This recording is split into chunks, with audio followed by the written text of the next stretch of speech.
The use of face-down restraint in mental health hospitals in England could be banned.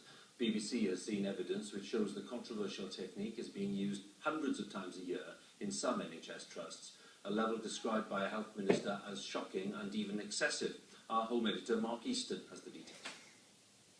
Troy Geski's death on a plane bed in a Colorado mental hospital led to the American state banning the use of face-down restraint to subdue patients. But in England, in the 15 years since David Rocky Bennett died in similar circumstances, campaigners say there have been at least 13 restraint-related deaths involving mental health patients, and the time to ban the practice here is long overdue. Face-down restraint is at best dehumanising and at worst life-threatening. It's time to put an end to face-down restraint. It should be a never event inside the NHS. We really don't want to see it.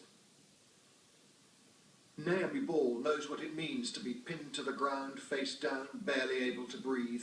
As a mental health patient, she's endured the procedure many times, most recently just a few months ago. You're terrified anyway, and it just makes you feel even more scared. And you're supposed to be building up trust and that with the staff, but the way it's done, quite often that trust is broken completely. Face-down restraint should only be employed as a last resort, but figures show wide variation in its use. In 2011, the procedure was not used at all by 4 English mental health trusts, while one trust in Northumberland used it over 900 times and another in Southampton over 800. A number of trusts were unable to provide figures. The minister responsible for mental health says the variation in the use of restraint is shocking, and he's demanding answers from the 2 trusts who between them account for almost half the use of face-down restraint. I'm very interested in what Mine says about the idea of just banning face-down restraint. If that's possible, it should be done. 2 of the trusts involved use face-down restraint hundreds of times a year. I want them to address what appears to be a very considerable excessive use of restraint.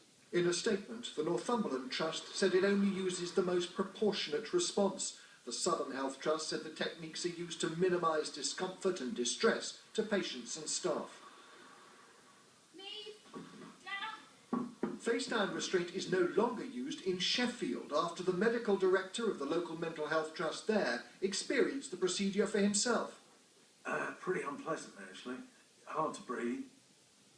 We have taken a very determined step to stop the use of face-down restraint throughout the trust, and it's not caused the problems that people thought it might. We've done less restraint, less seclusions. Professor Kendall is currently reviewing official guidance on restraint and says his committee is likely now to consider whether an outright ban on face-down restraint should be introduced. Mark Easton, BBC News.